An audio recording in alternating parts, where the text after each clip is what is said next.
Welcome back to Rangers News YouTube channel. My name's James Black and I'm joined by Jordan Carlisle as well. 55's happened. It's here, it's done, it's real. Rangers are the champions. Title was confirmed on Sunday afternoon when Celtic bottled it again against Dundee United, and it sparked some pretty wild scenes. Big celebrations, gatherings in Glasgow, Belfast. It all kind of got a bit wild last night. The pictures of the players celebrating at the training ground, and yeah, Jordan, it's here, it's happened. Just what's your thoughts? It's sort of hard to believe. I think now that it's actually here. I suppose the last couple of years just been talking constantly about when, what needs to happen for it to actually come through and all that, and it's finally here. I know you sort of called that Celtic wouldn't do it at Dundee United. I didn't really think. I wasn't really geared up for it to be this weekend. I didn't think it was going to happen. I just thought it was, everything, all the stars for about the last 3 years were aligning for Morelos to score a Parkhead and to win it there. I thought it was just all going to come together like that. So I was a bit surprised it happened this weekend, but it's just probably a perfect way for it to happen in terms of how the season's gone, isn't it? Like just Rangers steamrolling someone at home, clean sheet, really good performance, and Celtic bottling it again away from home. I only watched, I didn't really watch their games, obviously, but watched the last sort of 15, 20 minutes. And I think, to be fair, the stats that came up, it was like they'd had 25 shots or something before it. But I watched the last 15 minutes and they could barely string a pass together. Their heads were completely gone. And it's just sort of shown the way the season's gone, hasn't it? But I think just so many interviews, so many things coming out of it afterwards, so many former players and stuff that like it's just all been heading in this direction, even though, when you go and analyze stuff, the last 2 seasons things have broken down at a certain stage, but there's been progress there and a sense that like this was coming. It was just a matter of when they could put it all together. And yeah, it's amazing to see. And yeah, just it's such the buzz around the club and everything. And I think the celebrations, obviously you're saying, is pretty wild. It was inevitable, wasn't it, that people have been waiting this long, that there's going to be a massive outpouring of emotion. And I think people that have been, going to Brecon City away and stuff like that, and down in the fourth division, if you've followed the team the whole way through all this, it's some journey to be on, and that sort of unprecedented one, isn't it? And unbelievable to see it finally finished off. And also the celebrations kicked off on Saturday after the St Mirren game. We're not going to go through that in much depth because I don't particularly imagine anybody's that interested just now because it's done, it's dusted, title sealed. But I just kind of want to get your thoughts on the kind of overall performance of the game, and then a wee bit on the players going to the fans at the end of the game, because as much as the stuff before the game, the fans outside Ibrox and the stuff again last night, did you see it was kind of inevitable? Seeing the players going to them after the game, it certainly caught me, and I think, judging by Twitter, a lot of other people were surprised a bit. So I just kind of, what was your thoughts on that bit? I know, I think it's interesting, but it's also a sense that the players have been through it all, but a lot of them have been through it all with the fans as well. And some of them will have taken stick from the fans, and now it's a bit of a turnaround. Other ones that, have been popular the whole way along and things haven't really worked. But I think if you talk to, especially maybe as well, the players that have come into the club, so Barisic and Hadji, every single time someone talks to them this season, it's like, I really miss it without the fans. I think Barisic even said the games were kind of boring at one point. Obviously, his English isn't fantastic. Maybe we could express that in a different way if it wasn't in English. But I mean, these guys are like really, really, it's one of the big attractions of Rangers, isn't it? The club and the atmosphere and the 50,000 and the fans and everything. And that's, what they're really playing for, I think, a lot of the time. And I think it's just interesting. It's no surprise to see Scotty Arfield at the front of all that. He absolutely loves it. Like he does, he loves it.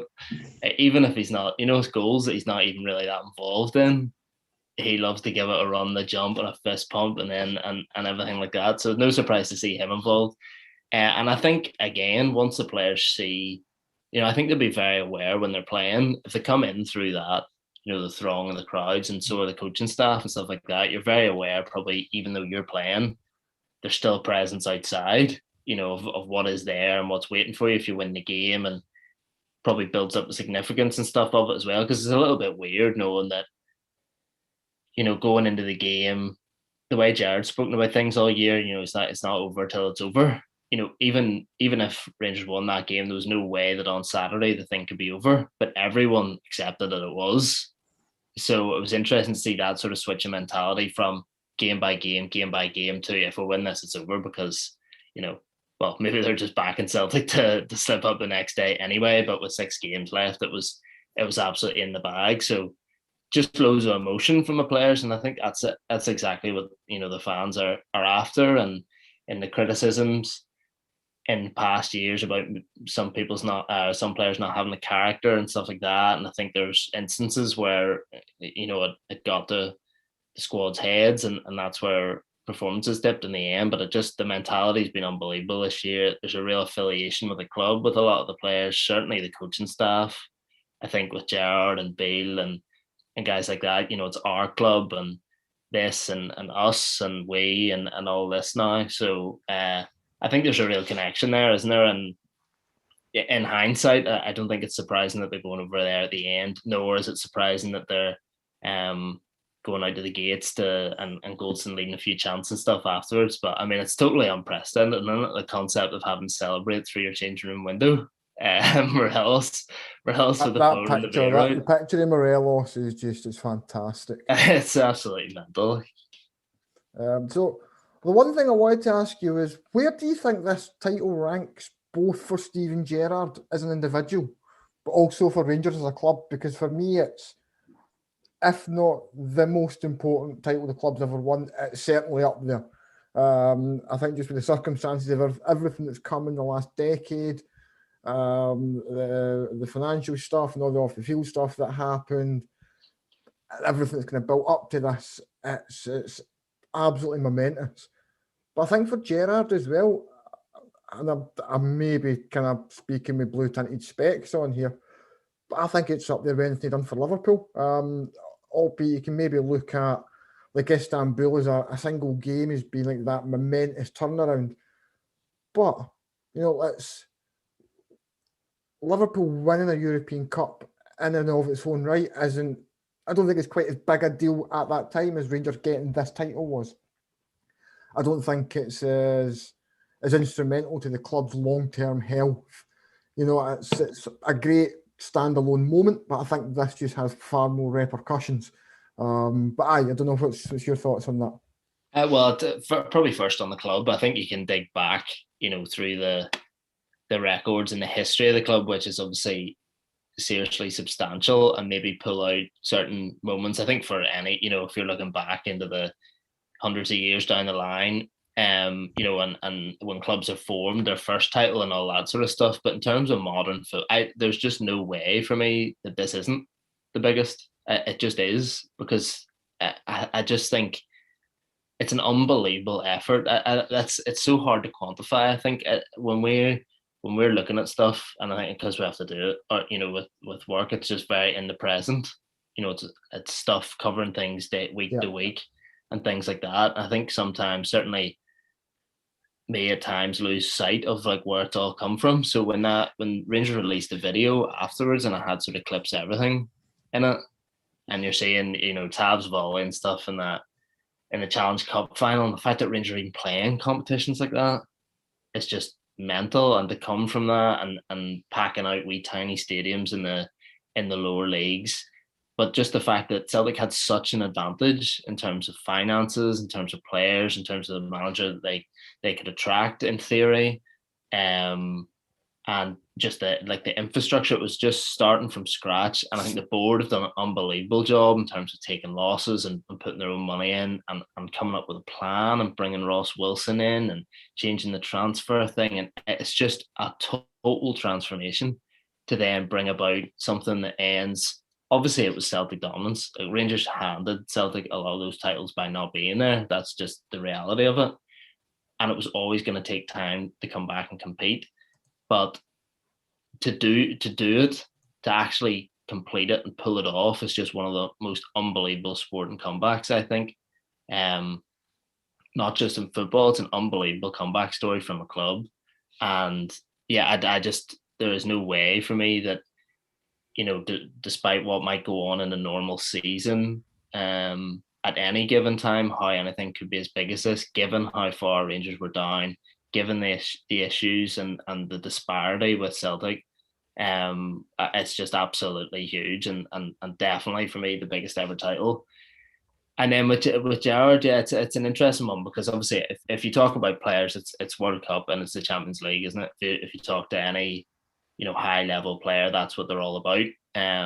So yeah, there's an element to that you never winning that, you're sort of completing things, aren't you, in terms of a club player, if you win that. But also I think it'll be a massive thing for Gerrard, is that he was a brilliant player, very consistent player as well over a long period, but he wasn't able to be in a team that were consistent enough over the course to win a league title.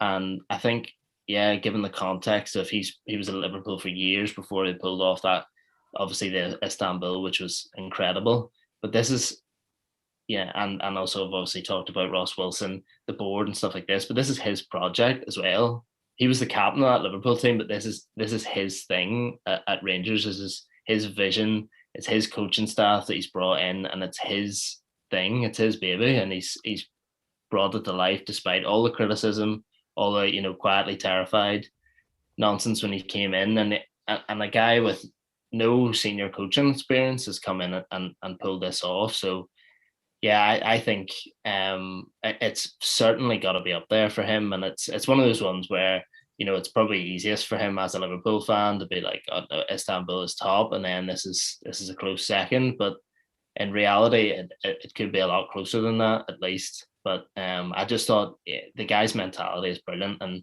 see, after that St Mirren game, it's not even won yet, and he's coming down being like, I want more, I want more of this, and I hope the players do, because if they do and we're all on board, then it's exciting. And you can see, I think his whole thing has been trying to be humble the whole time, because he doesn't want to say too much. He's seen if players come out and say things and it doesn't come off, then they look stupid and things like that.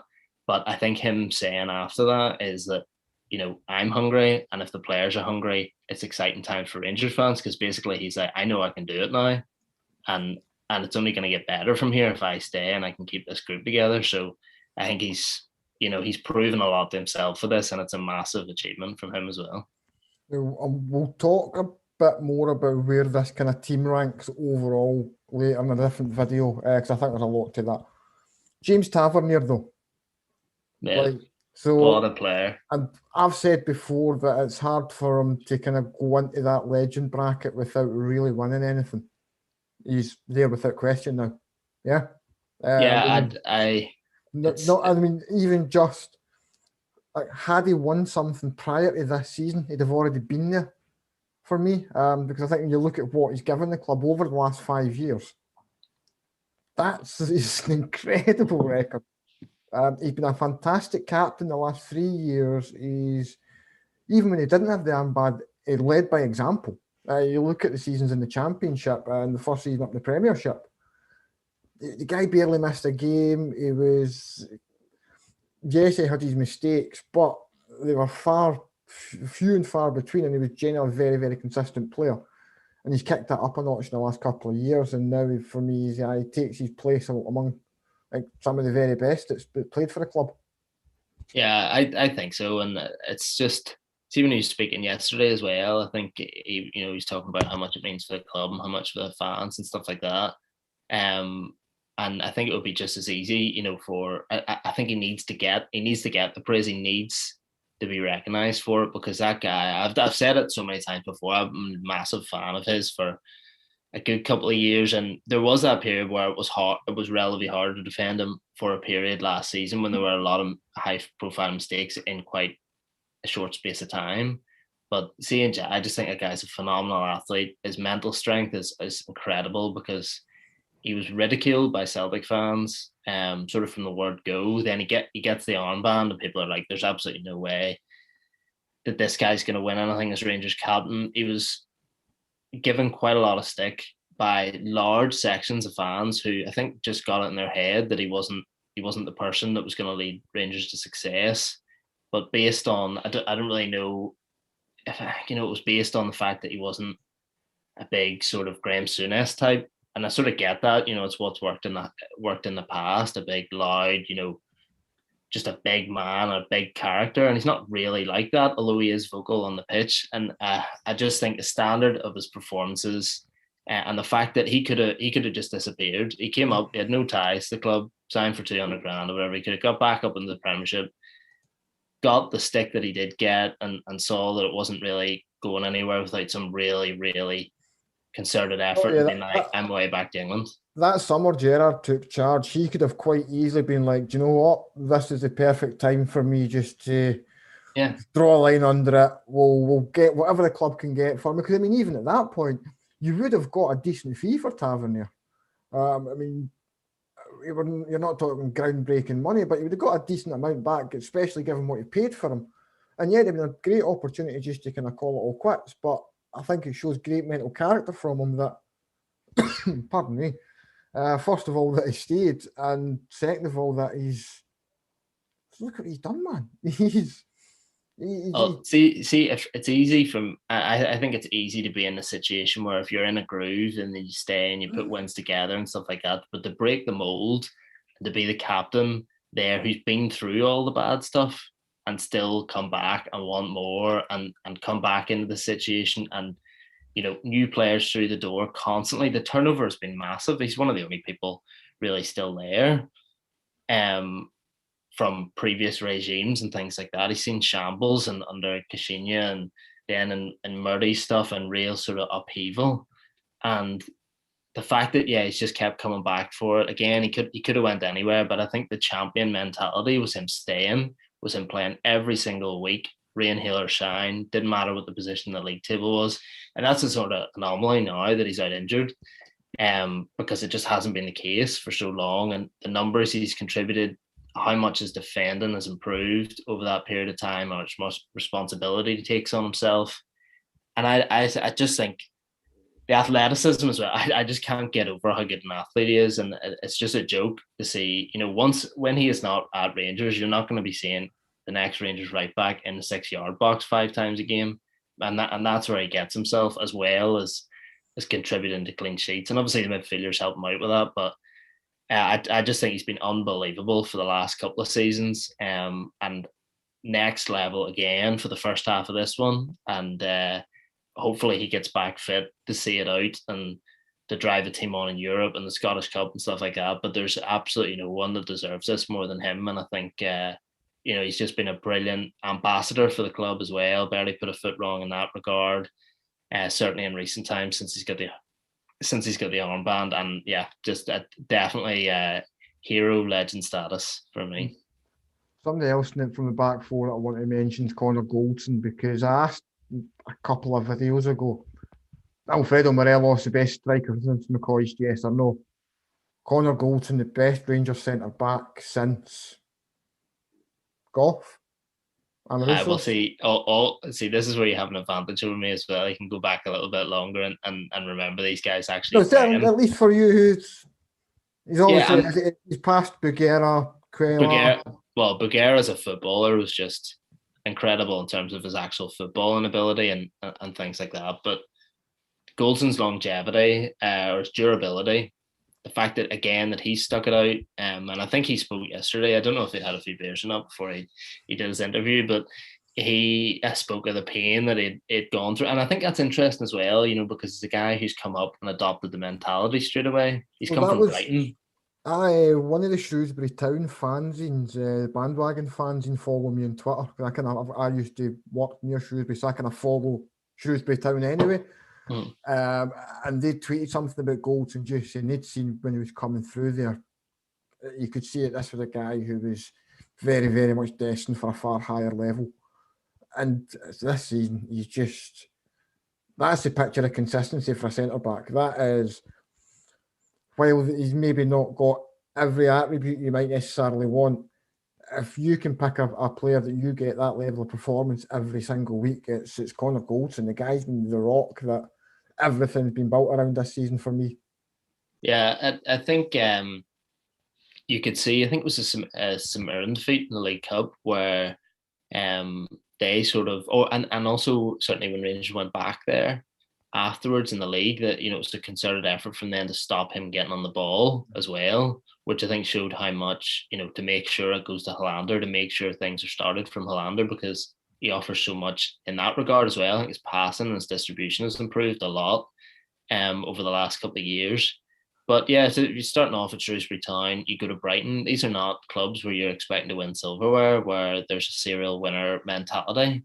But he's come to Rangers and he adopted that straight away, because again, just because you're not winning all the time doesn't mean you don't have a champion mentality. And I think that's what he has had. The interviews have shown that it really hurt him. Defeats in League Cup, being knocked out of the Scottish Cup, and also just the fall away in the league. I think the Hamilton defeat last year, there was one, I can't remember if he made the mistake, but he was certainly on the deck. It slipped when they scored. And that was sort of the symbol that just summed up how much, Rangers had fallen off after the turn of the year. And he was on the deck. And that would have been probably the lowest moment that he had at Rangers, and he's just turned it around. His goals have been really important so far this year as well.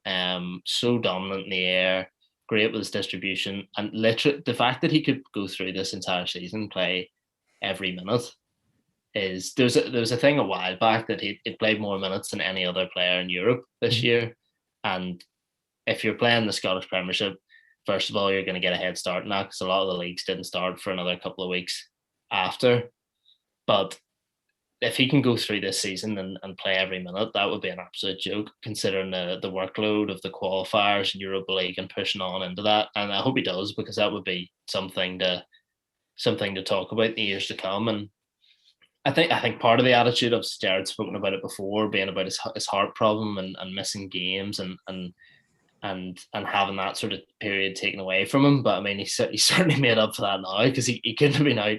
He'd need to be out for a long, long time to still be in arrears in terms of the games he's played for Rangers. So yeah, absolutely brilliant. And that's, I think there have been questions at times, and you never know the actual right answer. Will they win stuff at Rangers? But there was certainly questions about that duo, in terms of two people being beside each other in the team at right back and the right side at centre back, and also the captain and the vice captain, whether those guys had it, whether those guys had enough, were good enough quality and mentally strong enough to deliver stuff for Rangers, and they have now. And it must be so satisfying for them. Two English guys with no previous ties to the club have come up, took everything on board, took the stick, knuckled down, and love the club now, and have finally delivered success, which is, I can't think of anything, how satisfied they must be feeling right now. And I'm sure you've been waiting a while for this one. Steve Davis, go. What a player. And I think he can keep going. They maybe give him another 5-year contract extension, something like that. And they can just stand there. And, if he gets his stick out, he could probably do a similar job. I mean, the guy is brilliant. Has been so good. There were periods when he came back when it, was slightly concerning that. There have been times as well, but see, at international level, every single time he plays, he's the best player on the pitch for Northern Ireland. But there have been a couple of times, see, at the end of when he was at Southampton, when Rangers were talking about going for him, where signs was like, oh, is he now too slow for the Premier League? Is that what the problem is here? And then he comes up and he was struggling at times, and it's very hard to say. There was people saying, he is definitely past it, you need to get him out of the team. And I was never at that level, but you have concerns in the back of your head that, will he not get there again to the sort of level he was? But I mean, he is just so good, and we've talked before about him and McGregor being the only ones that have won stuff. I reckon McGregor's maybe more vocal in the changing room, and Davis is probably the approachable guy you can come to and talk to about anything, maybe. But maybe apart from what they have for your breakfast. Yeah, I saw that. The beans and the toast soldiers Beans, and the toast, egg. and scrambled egg. It's a intro. Was that in Ruth's story? But yeah, I don't know. He needs to keep eating it though, to be fair, because it's obviously working for him. Because he's I'm kicking going to on start now. But like, distribution incredible. And the one thing, see, even getting the chance to watch every game this year, is his perception of where the ball is going to fall. If there's an incomplete pass or something bounces off someone's head, it literally lands at his foot. 9 times out of 10, he's always in the right place. His positional sense is incredible. That obviously comes with experience as well, and his role's changed a little bit. But yeah, fantastic all season. And yeah, the player of the season contest is maybe one that we'll do an actual video on. But there's been some serious outstanding contenders. So one of the, let's say one of the negatives has been the stramash about Rangers fans gathering at Ibrox and again in Glasgow last night. It's kind of obviously got a bit mud. We had the comments that UEFA were watching, which UEFA's kind of stepped away from a bit. But I just want to kind of get your view on the fans gathering thing. I know we touched on it a little bit at the start.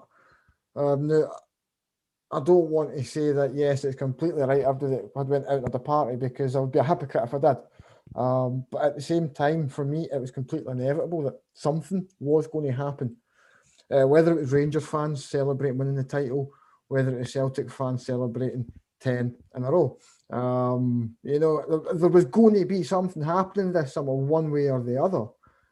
And the kind of wacky response to it just seemed really short-sighted. Even things that kind of, apparently, as the crowds got bigger, they were all shepherded into George Square, which kind of surprised me when you could have moved them along to somewhere like Glasgow Green, where you have more space and people can be spread out and whatever else.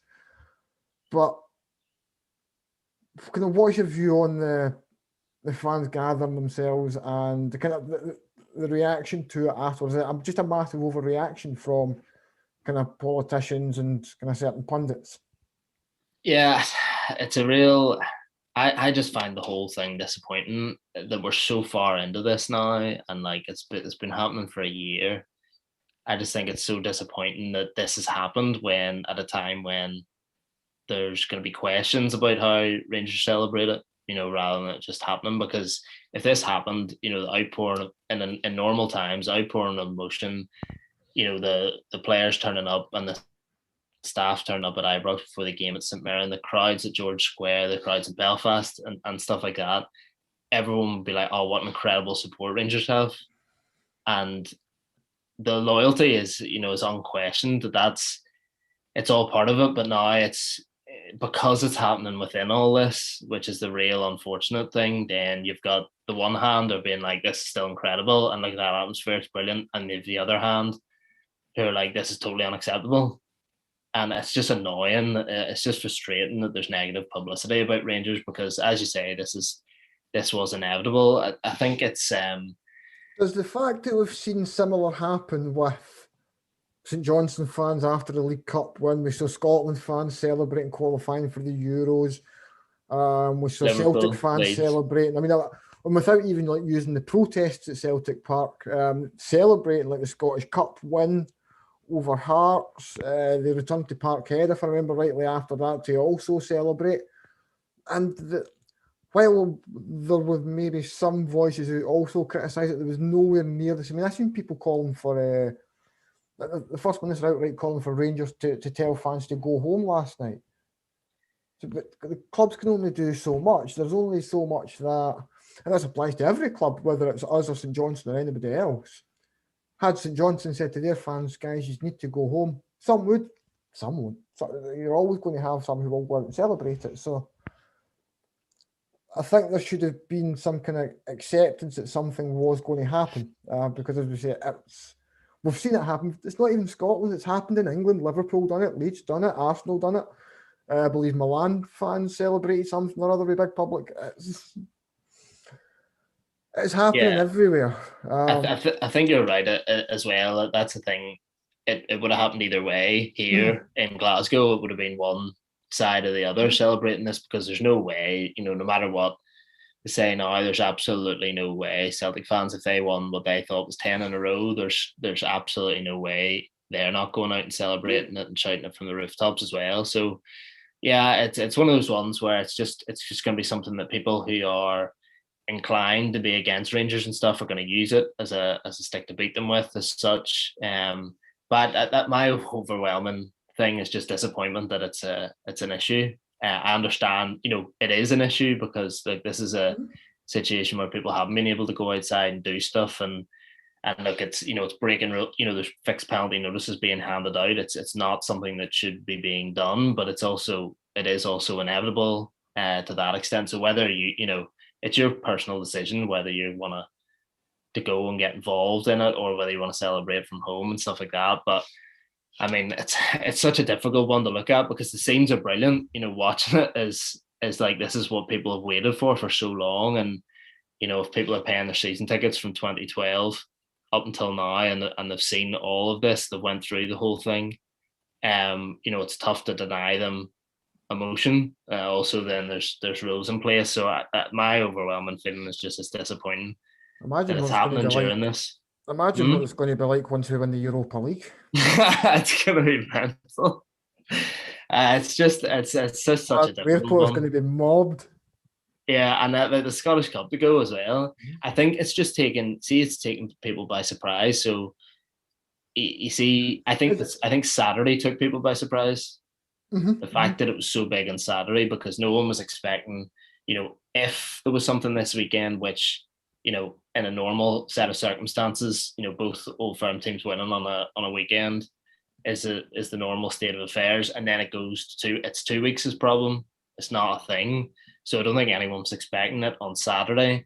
And then I was actually looking, I was expecting stuff. I said, I really hope this isn't, it's another really good range performance, a really close to stuff. I was just then waiting on all outlets to be like, no, let's make it all about the crowd. And I think then I don't know if it would have been worse if it was 2 weeks, when you had time for government briefings where they said, if Rangers fans gather after the Old Firm, this will happen. If it's better that it just happened a day later. But it's not surprising. There's no way that Nicola Sturgeon can come out and say, "Oh, this is grand." But at the same time, as well, people will be disappointed that there's not some sort of acceptance. But I mean, it's a very difficult situation. It's just, as I say, frustrating that it's not normal times, and it would be a full on takeover because if you think of the amount of people who are not out doing it now, and there's already so many out. How mental it would be if it was just normal times, and that's the sad thing of sort of the only sort of sad thing about this actually happening now. But I mean, I think if delayed it another year, I'd much rather have now than delaying it another year. So finally, last thing, back onto a wee positive just to wrap it up. Alfredo Morelos. I know we've discussed him, like, I think in every single video we've had at least one part of discussion centred around Morelos. I love the guy so much. He's very, very quickly becoming, because it wasn't that long ago he was somebody who very much split the Rangers fans. There was still a big section of Rangers fans who'd be like, nah, just take the money, sell him. The last month or so, maybe the last 2 or 3 months, I've noticed a real shift where it's just became, it has like universal support for Rangers fans. We've had 3 interviews from him in the space of 10 days after nothing in 4 years almost. The picture of him at the dressing room window on Saturday. But just how important has he been to 55, and not just in this season?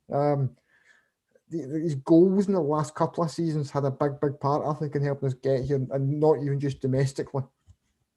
Yeah, I think the project, we obviously talked about how the playing style and stuff's evolved and all that, and it's been moving in a positive direction. But I think while that wasn't yet complete, he carried Rangers over the first half of last season. The only reason Rangers were in contention and the only reason they're in the knockout stages of the Europa League, by and large, was him, because he was absolutely unbelievable over that period. And I think he's got back to it. I think there's reasons, there's genuine, legitimate reasons as to why he split the support. I mean, he's got sent off far too many times. He has been sent off too many times for lapses in discipline. He's been badly treated by the media, but he hasn't helped himself at times. He's been unfit at times when Rangers needed him to be fit. So there's a reason for that. But see, when the guy's he's so likable as just a I don't even know a bloke because you don't really know is well you can tell someone's personality from more than just their crack, can't you? Like what they're saying. It's the way he gets on, and I think it's also the knowledge that if he played for anyone else, Richard fans would absolutely hate him. Like he's such a wind-up merchant, and he's just so successful at that. And Celtic fans hate him as well, which is a massive bonus, I think, for anyone that Oh yeah, I mean, in I can connection for Rangers. completely see why he totally gets under their skin. Oh, massively! Like, see if he played for them. Oh, Jesus Christ, man, there'd be Alfredo Morelos voodoo dolls all across the blue side of Glasgow. Absolutely, but I think recently, like the last couple of weeks, I don't know, is it 5 and 6, something like that? He scored, and I saw that there was like a wee montage that Europa League put together about its performance in the last round at Ibrox in second leg, and he was unbelievable. Like sometimes the ball bounces off him a bit, see, and he's not in good form. He doesn't hold the ball up great and that sort of stuff. He can be a bit sort of imprecise with his touches. The ball was sticking to his foot like glue, creating everything, showing great pace, movement, everything like. And his standards have just upped so much recently. And I think we've talked before about how much he'd be worth and stuff like that. And I think although a lot of scouting goes into stuff, and people don't change values of players based on a couple of bad weeks, but I think there would maybe have been a situation where people would be looking at him saying he's not consistent in terms of a goal score. He's dropped off his levels and stuff, and that might have impacted his value. I mean, the guy is now absolutely flying, and I think he is sort of an appreciation being on both sides of it as well. He's been there for as long as most, or longer than most, sorry, and he's an appreciation for how much it means, because the guy's been inundated, and with the people he's been popular with, he's been a massive figure the whole time anyway. He's in every single Instagram post, anything, because everyone's so hungry for content from him because he doesn't do interviews. Everyone's all over it like a flash, and there's constant messages to him and stuff like that. He's aware of how big this is, how much love I think he's felt since he's been here, and to get to this point. So yeah, he's been a massive player in the process. I think a key player to the playing style over the first half of this season, even if he wasn't totally there in terms of his individual performances, and now coming into his own as to finish it off. Magic. So later this week, Slavia Prague game, we'll be back to look at it a wee bit more in depth. But it'll be interesting with plenty of hangs probably today, tomorrow, maybe one day of proper training, then get into it. Okay, I'll do the hangover good if nothing else, I suppose. But so thanks everybody thanks everybody very much for. I'm gone now. I'm gone. The weekend's killed me. Thanks for watching. Remember to like and subscribe. We'll be back with more videos during the week. And yeah, can you see us now?